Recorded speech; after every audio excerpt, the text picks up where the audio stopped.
ওম শান্তি 18 এপ্ৰিল 2024 বৰ্ষৰ মুৰলীৰ সম্পূৰ্ণ সাৰকথা।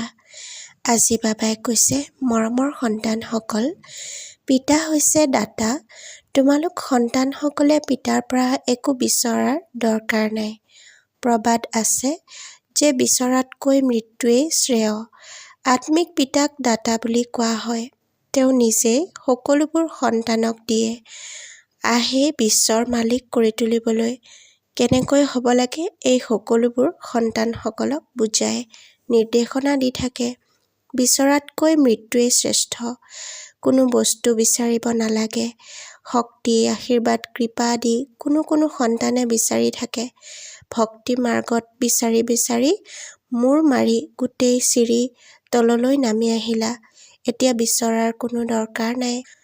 পিতাৰ প্ৰথম নিৰ্দেশনা হৈছে, যি হৈ গ'ল তাক লৈ কেতিয়াও চিন্তা নকৰিবা। ড্ৰামাত যি হ'ল সকলো অতীত হৈ গ'ল, তাৰ চিন্তা নকৰিবা, আওৰাই নাথাকিবা। পিতাইতো কেৱল দুটা শব্দ কয়, মামেকম স্মৰণ কৰা। এয়া হৈছে সৰ্বশ্ৰেষ্ঠ নিৰ্দেশনা। সেইমতে চলাটো সন্তানসকলৰ কাম। চিৎকাৰ কৰিব বা চিঞৰিব নালাগে। অন্তৰেৰে কেৱল বেহদৰ অসীমৰ পিতাক স্মৰণ কৰিব লাগে। দ্বিতীয় নিৰ্দেশনা কি দিয়ে? 84 চক্ৰক স্মৰণ কৰা। কিয়নো তোমালোক দেৱতা হ'ব লাগে। দেৱতাসকলৰ মহিমাটো তোমালোকে আধা কল্প কৰিছা। কেঁচুৱাই কন্দাৰ শব্দ হ'ল। এতিয়া এইটো নিৰ্দেশনা সকলো সেৱা কেন্দ্ৰক দিয়া হয় যে কোনেও যেন কেঁচুৱালৈ নাহে। এইখন আত্মিক পিতাৰ বিশ্ববিদ্যালয়। ইয়াত কেঁচুৱাৰ কোনো দৰকাৰ নাই। ব্ৰাহ্মণীৰ বা শিক্ষকৰ কাম হৈছে, যেতিয়া সেৱাৰ লায়ক হ'ব তেতিয়া তেওঁলোকক সজীৱ কৰিবৰ বাবে লৈ আনিব লাগে। কোনোবা ডাঙৰ ব্যক্তিয়েই হওক বা সৰুৱেই হওক, মুখ্য কথা হ'ল এইখন হৈছে বিশ্ববিদ্যালয়। ইয়াত অধ্যয়ন কৰা সকল বহুত বিচাৰ বুদ্ধি সম্পন্ন হোৱা উচিত। অপৈণত সকলেও অসুবিধাৰ সৃষ্টি কৰিব। কিয়নো পিতাৰ স্মৃতিত নথকাৰ বাবে বুদ্ধি ইফালে সিফালে গৈ থাকিব, লোকচান কৰি দিব, স্মৃতিত থাকিব নোৱাৰিব। কেঁচুৱা আদি আনিলে সন্তানসকলৰে লোকচান। গৃহস্থালীত সতি সন্ততিৰ লগতেই থাকা। ইয়াত কেৱল এসপ্তাহতো নহয়, 3-4 দিনেই যথেষ্ট। জ্ঞানটো বহুত সহজ। পিতাক চিনিব লাগে। বেহদৰ পিতাক চিনি পালে বেহদৰ উত্তৰাধিকাৰ লাভ কৰিবা। এনেকৈ নাভাবিবা যে প্ৰদৰ্শনী বা মিউজিয়ামত সেৱা নহয়। তাত অনেক প্ৰজা তৈয়াৰ হয়। ব্ৰাহ্মণ কুল, সূৰ্যবংশী আৰু চন্দ্ৰবংশী তিনিওটা ইয়াত প্ৰতিষ্ঠা হৈ আছে। গতিকে এইখন বহুত ডাঙৰ বিশ্ববিদ্যালয়। বেহদৰ পিতাই পঢ়ায়। মগজ একেবাৰে ভৰপূৰ হৈ যোৱা উচিত। কিন্তু পিতা আছে সাধাৰণ শৰীৰত, পঢ়ায়ো সাধাৰণ ৰীতিৰে। সেয়েহে মনুষ্যৰ পচন্দ নহয়। ঈশ্বৰ পিতাৰ বিশ্ববিদ্যালয় জানো এনেকুৱা হ'ব? পিতাই কয়, মই হৈছোঁ গৰীবৰ ত্ৰাণকৰ্তা। গৰীবকে পঢ়াওঁ। চহকীসকলৰতো পঢ়াৰ শক্তি নাই। তেওঁলোকৰ বুদ্ধিততো বহুমহলীয়া অট্টালিকা আদিয়েই থাকে। দান জানো কেতিয়াবা চহকীক দিয়া হয়? দিলেও তেওঁলোকে গ্ৰহণ কৰিব নোৱাৰিব। এয়াও অবিনাশী জ্ঞানৰত্নৰ দান।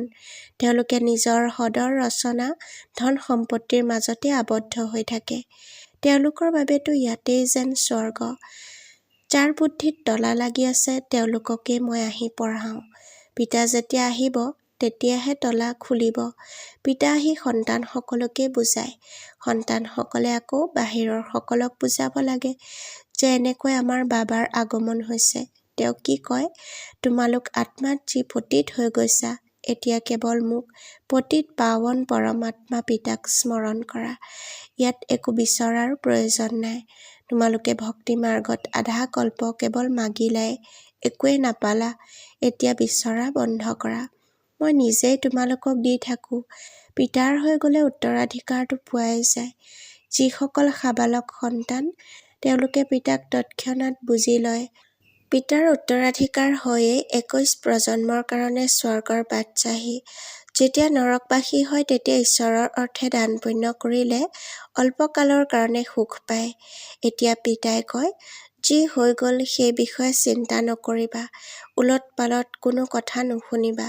কোনোবাই ওলট-পালট প্ৰশ্ন কৰিলে ক'বা, এই কথাবোৰত যোৱাৰ দৰকাৰ নাই। আপুনি প্ৰথমে পিতাক স্মৰণ কৰক।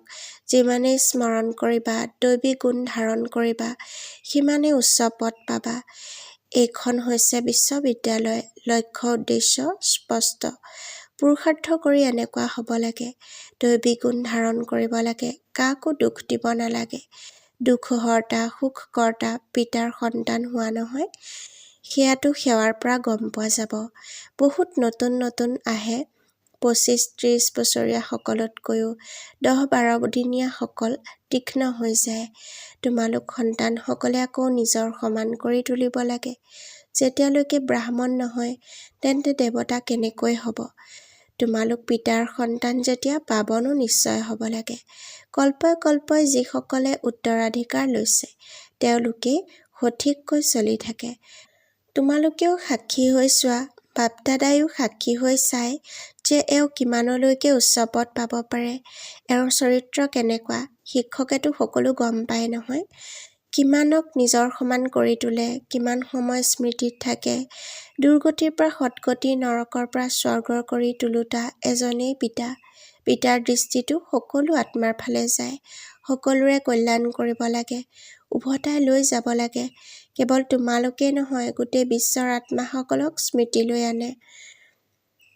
তাৰ ভিতৰত সন্তানসকলক পঢ়ায়। ইয়াত একো বিচৰাৰ প্ৰয়োজন নাই। আশীৰ্বাদো বিচাৰিব নালাগে। এনেকৈ লিখে, বাবা দয়া কৰক, কৃপা কৰক। পিতাইতো একোৱেই নকৰিব। পিতাতো আহিছে মাৰ্গদৰ্শন কৰাবলৈ। যি অতীত হৈ গ'ল, ভাল বা বেয়া, সেয়া ড্ৰামাত আছিল। কোনো কথাৰ চিন্তন কৰিব নালাগে। আমি আগবাঢ়ি গৈ থাকোঁ। পিতাতো দাতা হয় নহয়, তেওঁতো আহিছেই দিবৰ কাৰণে। এনেকৈ নুবুজিবা যে মই শিৱ বাবাক দিলোঁ।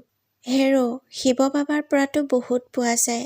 এতিয়া সন্তানসকল শ্ৰীমতত চলিব লাগে, তেতিয়াহে উচ্চ পদ পাব পাৰিবা। শিৱ বাবা হৈছে দ্বৈত শ্ৰী শ্ৰী, তোমালোক হৈছা একক শ্ৰী। শ্ৰী লক্ষ্মী, শ্ৰী নাৰায়ণ বুলি কোৱা হয়। বিষ্ণুক শ্ৰী শ্ৰী বুলি কোৱা হ'ব, কিয়নো দুয়োগৰাকী সংযুক্ত। গতিকে তথাপিও দুয়োগৰাকীক কোনে গঢ়ি তোলে? যিজন একমাত্ৰ শ্ৰী শ্ৰী পিতা হয়, তেওঁৱেই গঢ়ি তোলে। গতিকে সন্তানসকলে এয়া সকলো ধাৰণা কৰি আনন্দিত হৈ থাকিব লাগে। আজিকালি আধ্যাত্মিক সন্মিলনো হৈ থাকে, কিন্তু আধ্যাত্মিকৰ অৰ্থ বুজি নাপায়। আত্মিক জ্ঞানটো এজনৰ বাহিৰে আন কোনেও দিব নোৱাৰে। পিতা হৈছে সকলো আত্মাৰ পিতা। তেওঁক আধ্যাত্মিক বুলি কোৱা হয়। দৰ্শনকো আধ্যাত্মিক বুলি কৈ দিয়ে।